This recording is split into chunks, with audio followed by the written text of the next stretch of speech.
I remember when I was drinking alcohol. One time I was about 22 years of age. One time, actually many times, I got myself in trouble. But I remember when I was in the military, single, young man, no children, hardly any responsibilities except when I was on the ship. I was an engineer on the ship, the USS Enterprise, CVN 65 out of NAS Alameda. One time I ended up in the psychiatric ward. I believe I was there for 3 days, 4 days. They said, Santos, you're 21, I believe I was 21 years of age. And the doctors, the psychiatric doctors there, they were counseling me, and they said, Santos, you're going to end up with cirrhosis of the liver. You're too young to be drinking the way you drink. I thought I was having fun. It appeared to be fun. It was just an escape. Where did I learn that from? I learned it from my father. My father was an alcoholic also, very abusive.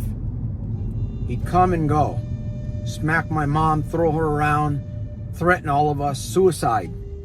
Many times I'd be in the car with my dad and he would threaten us. That's just the way he was. Some people call it bipolar. I call it sin. Uncontrolled sin. They've learned to give all these fancy names to these so-called illnesses that stem from really one thing. It stems from the darkness that you have and I have in our souls. It's sin. We're born into sin. I look back today, I don't have a problem with alcohol. It's a great lifestyle. Let me tell you, it's a great lifestyle. Now, I can drink a beer every once in a while, but if I drink two, it gives me a headache. So I don't drink that much, period. I'm grateful for that. I overcame marijuana. Many years. I started smoking marijuana when I was about 12 years of age. Oh man, that was fun. It seemed like it was fun. But I noticed that the more I smoked, the more I needed to smoke. I've dabbled into different kinds of, I don't know, psychedelics, if you want to call them, acids and microdots. They used to call them little microdots. I don't know if they have that today. It was all an escape because I didn't know how to deal with the experience that I was living in. I didn't have really good role models. My mom lived in fear. She was always kind of secluded to herself, real quiet. And that used to piss my dad off. And my dad was a good-looking man, tall, bigger than me, heavier than me. He was a ladies' man, but he had some problems. My dad had severe problems. Early on in life, he was beat by his father. My dad would tell me that his father would take a rope to him, a wet rope. You know, we lived on a farm in Puerto Rico. We had big chickens, a lot of chicken. My grandfather was chosen by some wealthy people, and they came and they brought these big old like greenhouses, and there was thousands, at least hundreds of chickens, and they would come small and the trucks would come and take the big chickens. So my dad was there, my grandpa and my brother. I didn't work because I was just a little boy, but I remember the things that my dad would do. And why am I sharing this with you? I'm going to be ending soon. I want to tell you that I got caught up in gambling very early on in life. Gambling was the most difficult thing for me to escape. Gambling. By the way, who am I? The world's #1 problem gambling interventionist. Addictions and trauma. That's all included. And I'm telling you, I want to say to you that it's a good life. I have a lot of regrets that I live with, okay, but I have to learn to grow through them, right? Not just go through them, but grow through them. And it does get better, it does get easier once you start breaking through.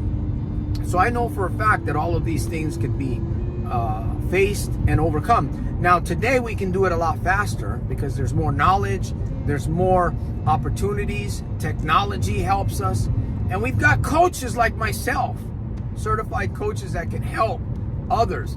The problem is that people are not reaching out for help. Pride comes before your fall. pride comes before your fall. By God's grace, I got through all of that. I'm 56 years young. And let me tell you something, the lifestyle that I live today, facing my fears, building my career, building this coaching practice, answering people, giving away free coaching sessions. But I notice a lot of people don't invest in themselves. They would rather invest in a machine. You invest in drugs and alcohol to drown out the problems so you just don't think about it. But what happens, it just gets worse and worse. It's like gambling. The more you do it, the more you got to do it. The more losses you have, the more you go. You got to stop. And you're going to have to humble yourself, and you're going to have to seek help. That's what's going to have to happen to you, my good friend on the other side.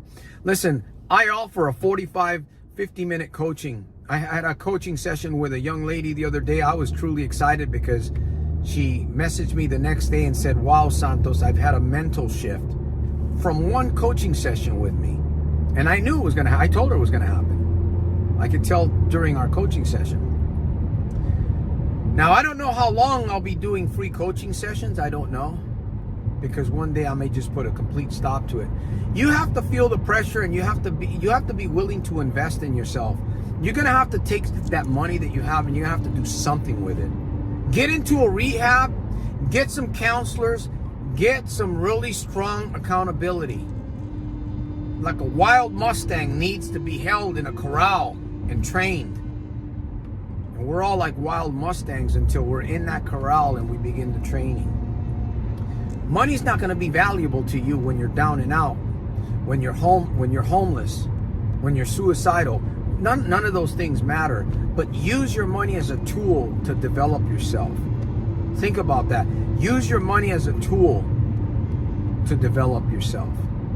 It's a good life I'm living. I love myself today. I love the life. I know where I'm going, and I know who I am, the world's #1 problem gambling interventionist.